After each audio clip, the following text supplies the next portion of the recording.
Bon après-midi à tous et bienvenue dans cette formation d'aujourd'hui. Je suis Rodrigue Ndersi, je suis spécialiste de la médecine régénératrice. Ça fait plus de 6 années déjà de cela que je sauve des vies partout à travers le monde grâce à une découverte, grâce à l'avancée de la médecine. Dans le cadre de notre formation d'aujourd'hui, il sera question pour moi de vous entretenir sur le cancer. Cette formation s'inscrit comme la première partie d'une succession de plusieurs formations au sujet du cancer. Parce qu'en fait, le cancer est une maladie qui demande beaucoup de temps pour pouvoir expliquer, qui demande beaucoup de temps pour pouvoir entrer dans certains détails. Et avec une formation de 1 heure de temps, nous ne pouvons pas avoir suffisamment de temps pour entrer et toucher les différents points et les différents angles sur ce sujet vaste là qui est le cancer. Donc je vais me faire le plaisir et l'honneur de vous entretenir dans cette première partie. Alors, bienvenue à toutes les nouvelles personnes qui nous rejoignent. Prenez place, prenez vos blocs-notes, prenez de quoi noter parce que cette formation va tout simplement être enrichissante. Vous allez énormément apprendre au sujet de cette maladie fallacieuse là que même la médecine conventionnelle jusqu'aujourd'hui n'a pas encore pu trouver l'origine réelle, la cause réelle. Mais dans cette vidéo, nous allons essayer de voir avec plusieurs angles de vue véritablement ce que c'est que le cancer. Qu'est-ce que c'est concrètement le cancer?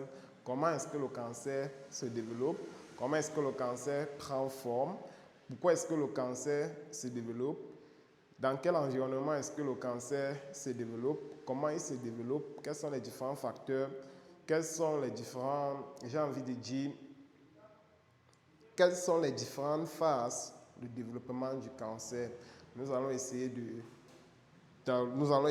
de travailler, de voir tous ces différents points qui sont très intéressants là tout au long de cette formation. Alors, j'espère que vous avez pris de quoi noter. Bonsoir à tous ceux qui nous rejoignent. J'espère que vous prenez de quoi noter parce qu'en fait, cette formation va énormément vous apporter. Vous partagez cette formation à tous vos différents patients, à toutes les personnes là qui sont intéressées à savoir ce que c'est que le cancer. Donc, vous l'avez partagé simplement le lien de cette formation pour que ces personnes-là puissent également bénéficier de tout ce que nous allons voir ensemble aujourd'hui. Donc, bonsoir à tous une fois de plus et vous nous dites dans le chat depuis quel pays vous nous suivez, depuis quelle ville. Ça va permettre à ce que je puisse connaître mon auditoire. Bonsoir à tous. On va patienter quelques secondes pour permettre aux autres, on va patienter quelques secondes pour permettre aux autres de pouvoir se connecter. Et pendant ce temps, ceux qui sont déjà connectés, vous cherchez tout simplement de quoi prendre les notes. Vous prenez votre bloc-notes, vous prenez votre stylo et vous cherchez de quoi boire. Parce qu'en fait, lorsque le cerveau est focalisé pendant une bonne période sur un sujet, au bout de 15, 20, 30, maximum 1 heure de temps, maxi 45 minutes même, le cerveau décroche et les gens switchent déjà dans autre chose. Donc, en mettant un verre d'eau à côté de vous, ça va permettre à ce que lorsque le cerveau n'est plus assez concentré, que vous puissiez boire cette eau-là et vous reconcentrer à nouveau pour ne pas rater un passage, une partie qui pourra tout simplement changer votre manière de voir les choses, changer votre perception du cancer.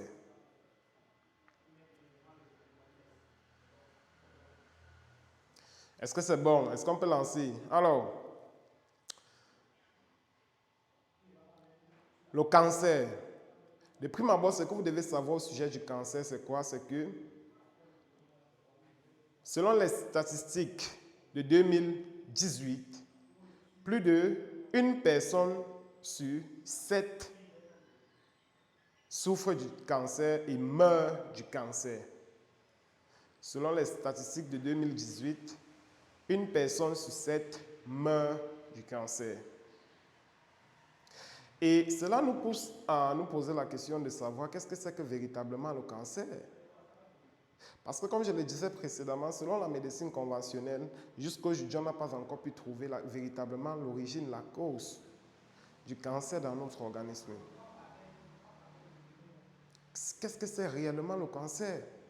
Je vais essayer de vous entretenir là. Et pour ce faire, on va suivre cette diapositive. Donc, dans la première partie, il sera question pour nous tout au long de la formation d'aujourd'hui de comprendre et de mieux assimiler le cancer, ce que c'est concrètement le cancer.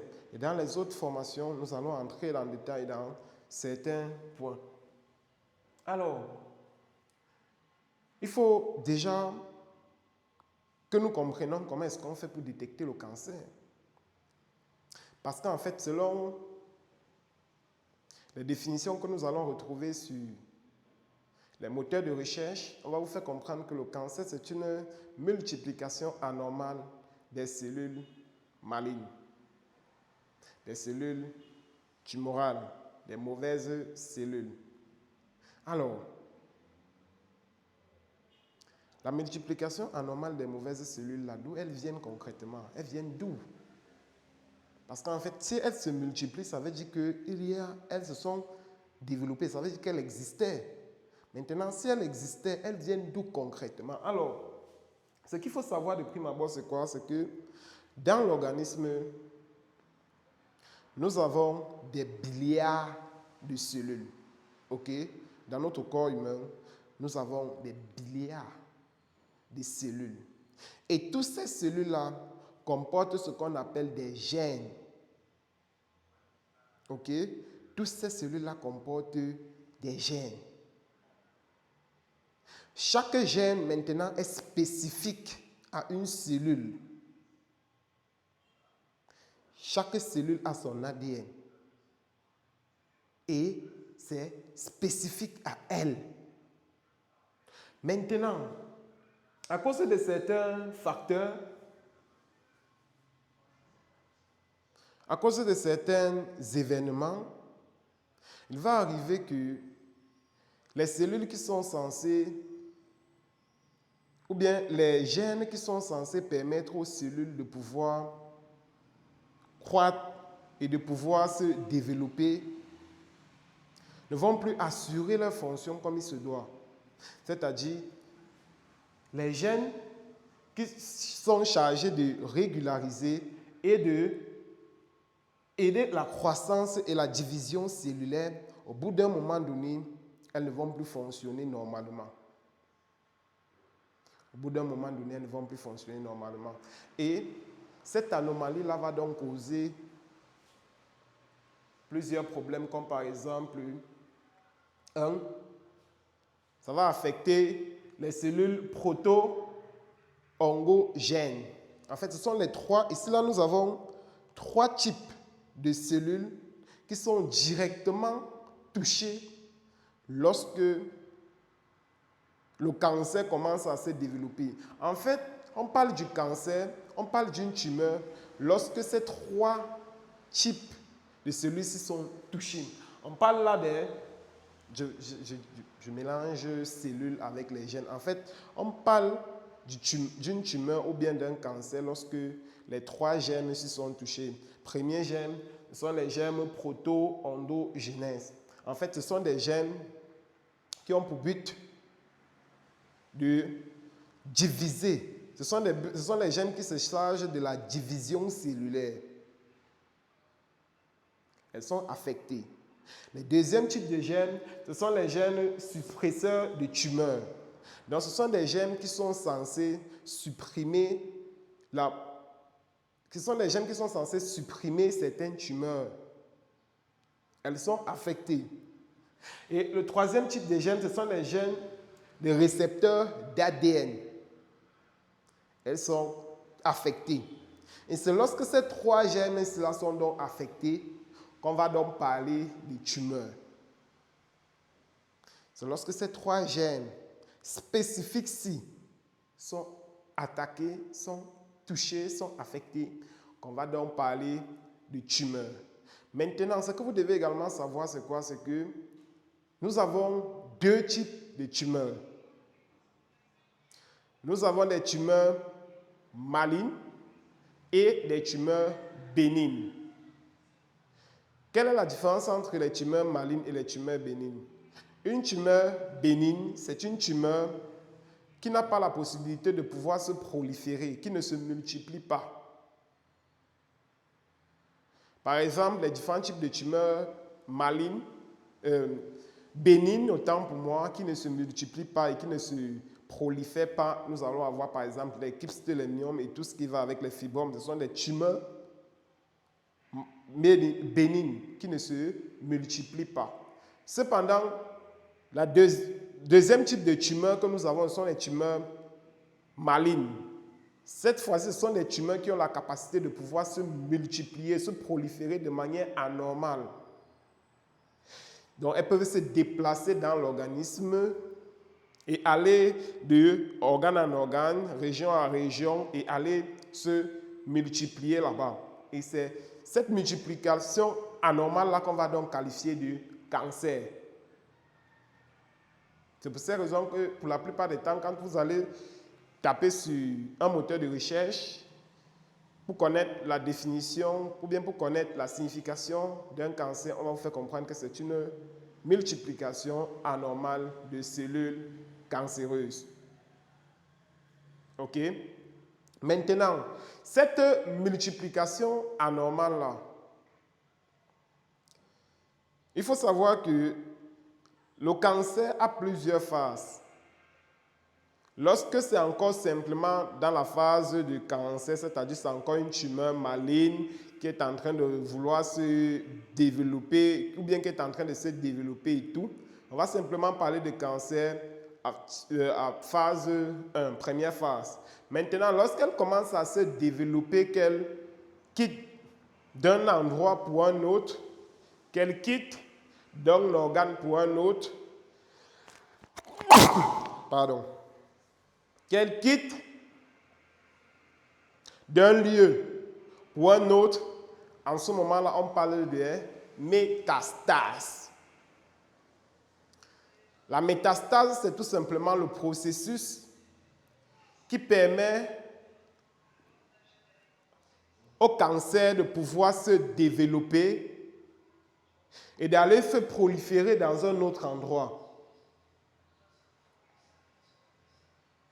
Donc la tumeur va quitter du foie pour aller, par exemple, au niveau du poumon. La tumeur va quitter au niveau des poumons pour aller, par exemple, au niveau du cœur. La tumeur va quitter, par exemple, au niveau du cœur pour aller au niveau du foie. Donc, elle va se développer, elle va s'étendre dans plusieurs endroits différents dans votre organisme. Et c'est en ce moment-là qu'on va commencer à parler de métastase. D'accord? Malheureusement, jusqu'aujourd'hui, les solutions qui sont proposées à l'hôpital face au cancer ne sont pas des solutions définitives. Nous allons avoir des solutions qui vont juste venir calmer la pathologie, calmer le mal, c'est-à-dire des chimiothérapies, des radiothérapies et tout ce qu'il y a comme thérapie que nous connaissons tous là. Leur objectif n'est pas de venir éradiquer le mal depuis la racine. C'est pour ces raisons qu'on vous fait comprendre que jusqu'aujourd'hui, la médecine conventionnelle n'a pas encore trouvé l'origine, la cause du cancer dans l'organisme et de deux, une solution définitive et curable au cancer. Mais comme on dit, la médecine est dynamique, elle n'est pas statique. Donc, si la médecine conventionnelle n'a pas encore trouvé des solutions concrètes au diabète, au cancer, autant pour moi, il y a également la médecine alternative des cellules souches végétales qui ont évolué dans le domaine de la thérapie cellulaire et ont poussé leurs recherches encore plus loin et ont des éléments de réponse pour pouvoir résoudre le problème du cancer ou alors pour pouvoir expliquer d'une certaine manière ce qui peut être à l'origine. Donc, on parle là d'une hypothèse, ce qui peut être à l'origine du cancer dans le corps humain. Et selon cette hypothèse-là, l'origine du cancer, c'est dû au fait qu'il y a une baisse en quantité de cellules souches au niveau de la moelle osseuse du corps humain. Et c'est dans cette baisse-là qui va laisser l'organisme en manque. Et le manque-là va créer donc certains soucis dans le corps humain. Et ce sont dans ces soucis-là qui seront donc à l'origine de certaines carences. Et ces carences-là qui seront maintenant à l'origine de certains problèmes de santé. Vous comprenez un peu? Donc, selon la médecine conventionnelle, si on parvient à apporter une solution au niveau cellulaire, au niveau de la cellule souche du corps humain, il y a de fortes chances que nous puissions réduire de manière considérablement, il y a de fortes chances que nous puissions réduire de manière considérable, pour ne pas dire de manière définitive, le cancer dans le corps humain. Maintenant, il faut également savoir que parmi les différents types de cancer, parce qu'en fait, il existe plus de 100 types de cancers dans le corps humain. Plus de 100 types. Et le cancer le plus dangereux jusqu'à nos jours, le cancer le plus dévastateur et le plus dangereux, c'est tout simplement le cancer du sein. Le cancer du sein est jusqu'à aujourd'hui le cancer le plus dangereux. En 2018, le cancer du sein a tué plus de 280 000 personnes aux États-Unis. On ne peut même pas compter dans les autres pays, en Europe et puis encore en Afrique. Étant donné que nous n'avons pas d'abord suffisamment, nous n'avons même pas d'abord un plateau technique en Afrique qui peut nous permettre de pouvoir comptabiliser de manière claire les cas de décès, parce qu'il y a même certains cas de décès qu'on ignore. Donc le cancer le plus dévastateur, c'est le cancer du sein. Et c'est également le cancer le plus répandu. Le cancer du sein est le cancer le plus répandu. Bon, j'ai fait une tautologie, ou bien j'ai fait une erreur. Le cancer le plus répandu, c'est le cancer du sein. Cependant, le cancer le plus mortel, c'est le cancer du poumon. Le cancer du poumon qui est le cancer le plus dévastateur, le plus mortel. Et il faut également souligner que aux États-Unis, toujours, plus d'une personne sur 3 est exposée au cancer, ou bien plus d'une personne sur 3 va finir par développer un cancer. Cela est dû à quoi? Cela est dû à l'environnement. Cela est dû au mode de vie. Et il faut savoir que, selon les recherches, l'une des principales causes du cancer du sein, ça c'est selon ce qu'on dit, c'est-à-dire les suppositions, on appelle ça des suppositions. Le cancer, l'une des principales causes du cancer de la peau, même pour la plupart, c'est l'exposition au soleil, une mauvaise alimentation, manque d'exercice physique, manque de jeûne, manque d'un sommeil réparateur,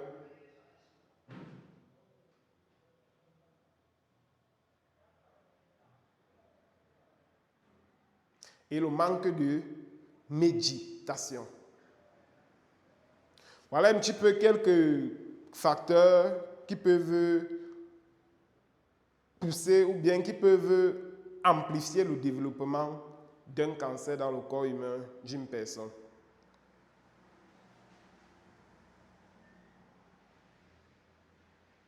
OK?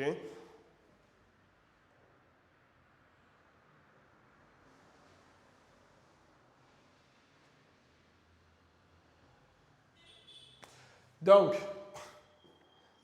voilà un petit peu ce que je souhaitais partager avec vous dans cette première partie. Lors de l'autre prochaine partie, nous allons entrer en profondeur sur les différents types de cancers. Nous allons essayer de démystifier cancer après cancer et on va voir ensemble qu'au sortir de ce training, qu'au sortir de cette succession de formations sur le cancer n'aura plus vraiment aucun secret pour nous. Aucun secret. L'objectif de cette première formation, c'était de permettre véritablement aux internautes de pouvoir déjà comprendre de prime abord ce que c'est qu'un cancer par définition et de comprendre qu'en fait, le cancer n'est pas comme on pense généralement au quartier, non. Donc, j'espère que vous avez appris quelque chose de cela. Maintenant, s'il y a des questions, je prends simplement des questions et on évolue.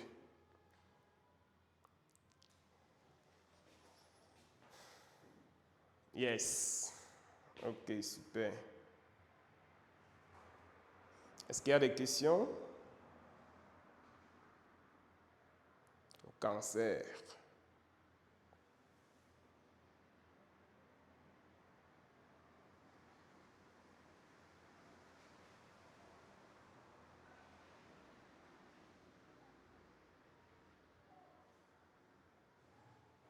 S'il n'y a pas de questions, je vais faire un résumé et nous allons tout simplement conclure.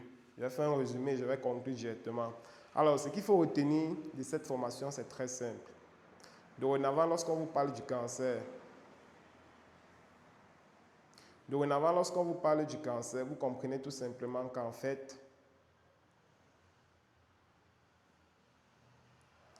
comme les moteurs de recherche le disent, il y a une multiplication anormale, une multiplication de mauvaises cellules dans le corps, aussi simple que cela.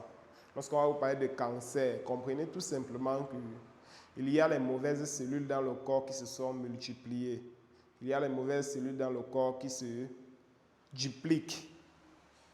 Maintenant, en fonction de la zone où ces cellules-là sont dupliquées, en fonction de leur géolocalisation dans l'organisme, on va qualifier peut-être de cancer du sein, cancer du foie, cancer du pancréas, cancer de X, Y, Z, cancer du cerveau. Donc, c'est en fonction de l'endroit où cette multiplication anormale est géolocalisée qu'on va donc nommer le cancer là. Vous comprenez? Maintenant, vous comprenez maintenant que il y a deux types de cancer ou bien deux types de tumeurs. Les gars ont mis tumeur et cancer. Pourquoi on ne s'embrouille pas? Parce qu'en fait, si on dit qu'un kyste est un cancer, les gens vont commencer à trop paniquer. Ils vont pas, ça va trop choquer en fait. Si on commence à dire que les fibromes, les myomes, ce sont des cancers, les gens vont trop paniquer. Ok? Donc généralement, il faut que vous compreniez que le cancer est une forme de tumeur, sauf que c'est une tumeur maligne, intelligente. Quand on dit qu'une personne est maligne, ça veut dire que cette personne-là est intelligente, elle a certaines aptitudes, elle peut se déplacer, elle peut comprendre, elle peut étudier, elle peut analyser, elle peut anticiper, elle peut se transformer et tout ce qui va avec. D'accord?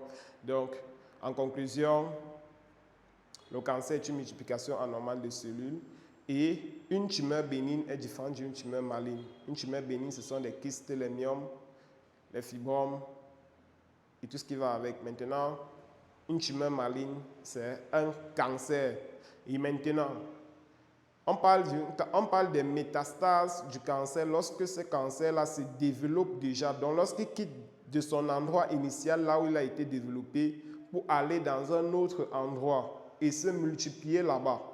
C'est en ce moment-là qu'on commence à parler des métastases.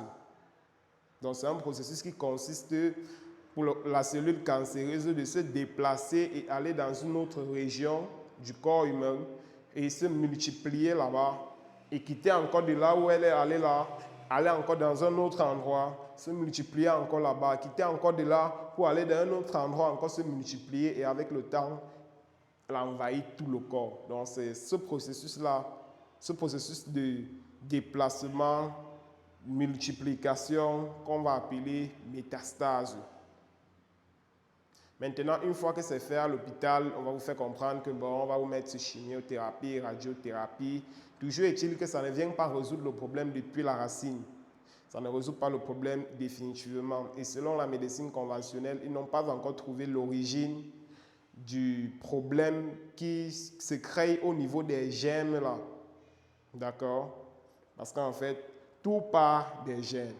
J'avais même acheté un livre sur comprendre le cancer. J'ai lu tout le livre là parce qu'en fait, je voulais comprendre d'où vient le cancer, la cause véritable du cancer. J'ai fini de lire tout le livre. Je n'ai pas pu avoir les éléments de réponse. Parce qu'en fait, même dans le livre, il n'y avait pas une cause exacte.